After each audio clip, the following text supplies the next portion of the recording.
I shoved at the office door with my shoulder, cardboard boxes stacked in my arms. They were empty, but they felt heavier than stone. "What the hell are you doing with those boxes, Derek?" Marla's voice, sharp, curious. She was always watching, always noticing. People called her One Eye behind her back because of the glass one. But what they didn't see was that nothing ever escaped her. "Just trying to get through the damn door," I muttered. She jumped up and held it open for me. I set the boxes down, my hands trembling. "Vince fired me," I said flatly. "Smash that like button, hit subscribe, and keep watching, because the best part's coming up next." Her good eye widened. "He can't fire you. The place would collapse without you." I didn't bother answering. I opened drawers, pulling out the fragments of my life, folders, notes, little keepsakes, and dropping them into the box. When I grabbed the photo of Rachel, my wife, I stared at it for one hard second before throwing it into the trash can. The glass cracked. Marla winced. She'd worked with me for 2 years, through long nights and impossible deadlines. She had her own scars. Widowed by a car crash, raising 2 boys alone, one eye lost in the wreck. She wiped it constantly, eye drops always close at hand. People laughed at her. I respected her. "What happened?" she asked gently. I stopped packing. I came home to grab another pair of glasses. My voice caught. Rachel and Vince were in my bed, naked. Laughing, Marla froze. "He fired me after I told him to get the hell out." Rachel didn't even flinch. She set her hand on my shoulder, her touch steady. It almost undid me. I forced myself to smile, picked up the box, and walked out.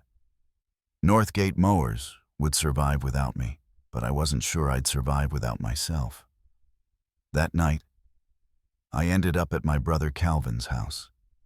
His wife Teresa poured me coffee and let me sit in silence until the words spilled out of me. Calvin came home from the tire plant and listened, jaw tight with anger. After lunch, we drove back to my house. Rachel was at the kitchen table, a drink in her hand, even though it was barely afternoon. She looked up, annoyed. "What were you doing coming home in the middle of the morning like that?" Her question stunned me. "I thought Vince might have run out of condoms," I said coldly. "Brought him a fresh box." Her mouth twisted. "Don't be a smartass. You act like this is some big revelation. Derek, you've been blind for years." "What the hell does that mean?" She sighed, as if I were the one being unreasonable. "Vince was going to fire you 2 years ago. He only kept you on because I made sure he did. I didn't want you to lose everything." It hit like a slap. "So you've been sleeping with him for years?"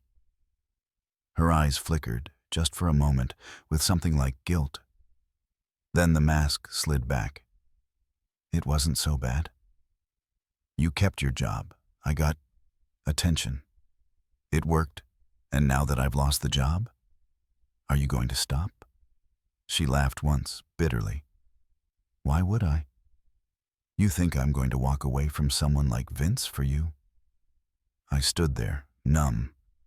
Calvin's hand on my shoulder was the only thing that pulled me back. We packed my things. Rachel never left her chair. She just refilled her glass and stared at the wall. The next week, I shut off the utilities, closed the bank accounts, filed the divorce paperwork. I left her half because I wanted it over, not because she deserved it. Calvin drank with me until I passed out. Teresa cooked me meals and reminded me life wasn't over. Then I ran into Marla at the unemployment office. "Fancy meeting you here," she said, clipboard in hand. "They replaced me," I said. "Me too," she admitted. "Bryce got your job. His girlfriend took mine, classic Vince. Nepotism, cruelty, sloppiness wrapped in one. We sat together, filling out forms neither of us believed in. Before leaving, I pressed a couple $100 into her hand. She resisted, cheeks flushing, but finally whispered, "Thank you." Her pride was fierce, but I knew 2 little boys depended on her.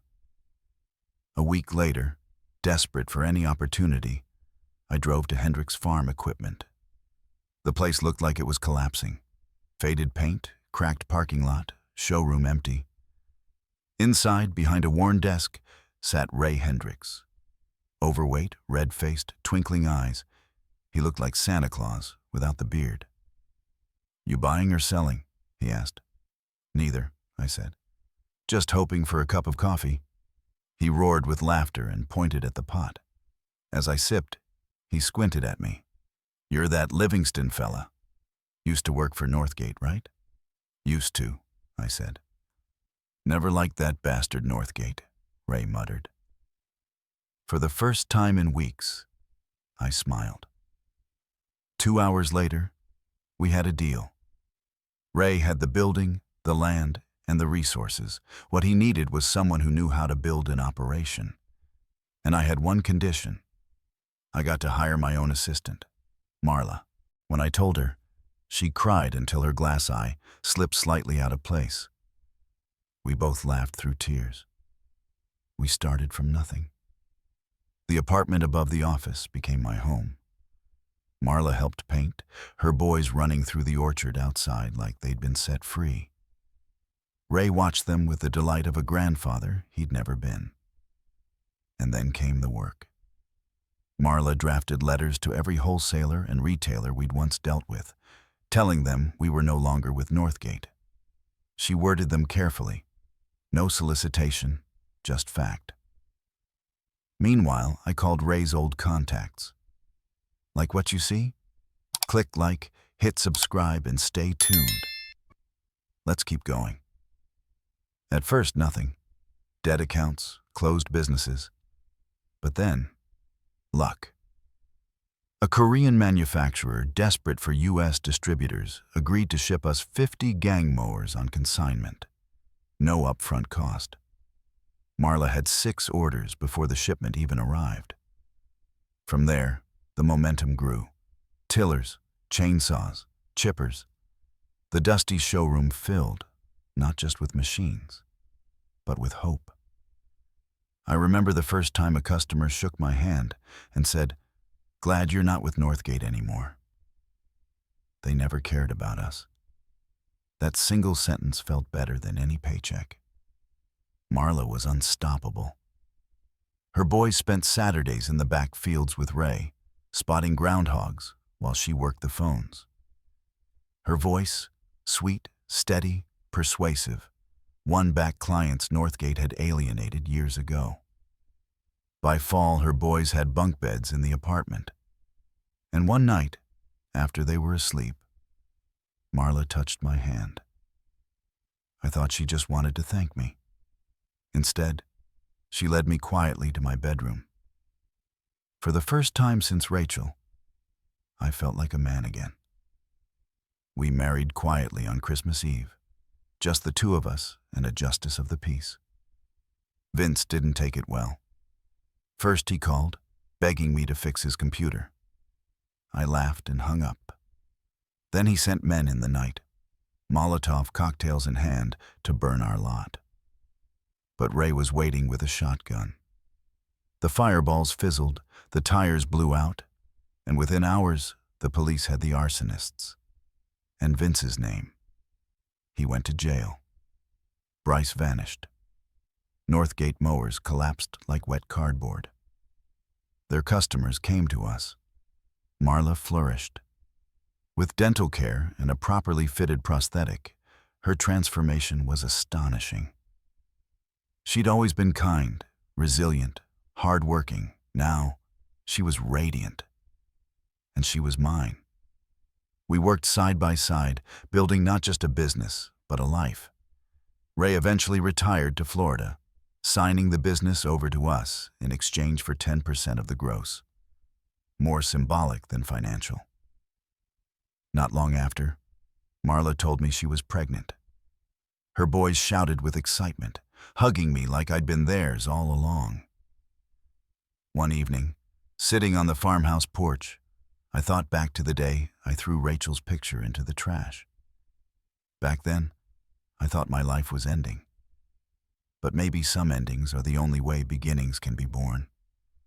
I'd lost everything, and found more than I ever imagined.